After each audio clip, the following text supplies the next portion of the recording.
our new Wild About Garden officer's top tips. What does wildlife-friendly gardening mean to our new Wild About Gardens officer? Ellen Tout shares what inspires her garden and how we can all make a huge difference for nature right outside our back doors. I recently joined Kent Wildlife Trust as the new Wild About Gardens officer.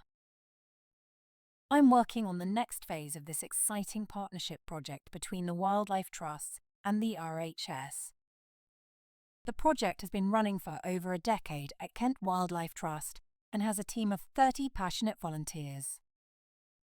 It aims to celebrate the joy of gardening with wildlife in mind and to show how our gardens can all work together to create a patchwork of wildlife habitats.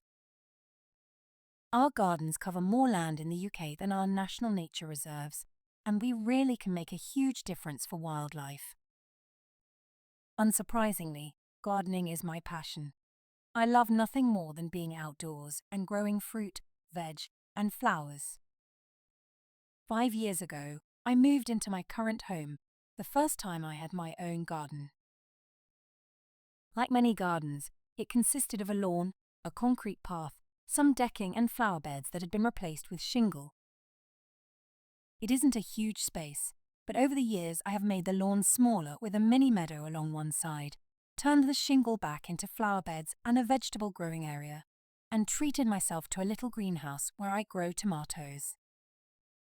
Not only has this created so much beauty and enjoyment, but we have been lucky enough to have so many wildlife visitors, from hedgehogs to newts, bats, hummingbird hawk moths, and more. These are some of the top tips from my garden. Provide water or a pond. Water is key to a wildlife-friendly garden, and even in a small space, dishes of water on the ground can provide a source of water for birds, bees, and more. I have been lucky enough to have a hedgehog who regularly visits a bird bath on the ground in my front garden. If you have space for a larger pond, it's vital to make sure wildlife like hedgehogs can safely get in and out by including a ramp or stepped edges. If not, just a dish of water will do. Accept some damage to plants. It can be difficult if you plant out seedlings you have been carefully growing for months, only for them to be eaten overnight. I try to protect plants using barriers such as environmesh netting and deterrents such as spent coffee grounds around the base of vulnerable plants, as well as using sacrificial plants. Try not planting seedlings out until they are well established, accepting that a few might get munched. We also need to learn to accept some damage. As the saying goes, if nothing is eating your plants, then your garden isn't part of the ecosystem. Our gardens shouldn't be perfect, static images, but living, breathing spaces. Edit rather than tidy your garden. Previous gardening practices told us to tidy away any dead plant matter and to put our gardens to bed over winter. A wildlife-friendly garden doesn't mean a messy garden, but one where you edit plants rather than tidy. If a plant goes to seed, leave the seed heads as a source of food for birds and habitat for invertebrates. Some are beautiful for winter interest too. If a plant self-seeds, edit what you don't want and enjoy what you do. If you have fallen leaves and twigs, these too can create brilliant habitat for many creatures, rather than being swept up. It's not just about summer flowers. My garden is a mix of shrubs, native and non-native flowers, small fruit trees and fruit bushes, and some annual flowers and vegetables.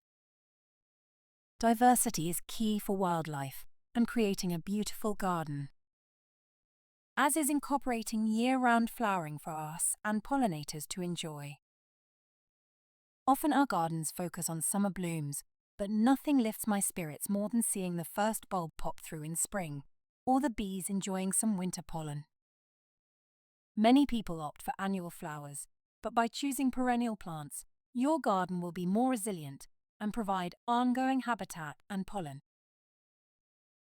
Learn more at our open gardens. The Wild About Gardens team run talks, workshops, open gardens and more. Join us at an upcoming event to get inspiration, advice, and treat yourself to some cake and wildlife-friendly plants. Our next open garden is at Langdon Court near Faversham on September 14, 2024 from 1 p.m. to 5 p.m. As well as Kent Wildlife Trust, we will be joined by Plastic Free Garden Centre, Edible Culture, and wildlife experts to give advice on everything from ponds to bees and hedgehogs.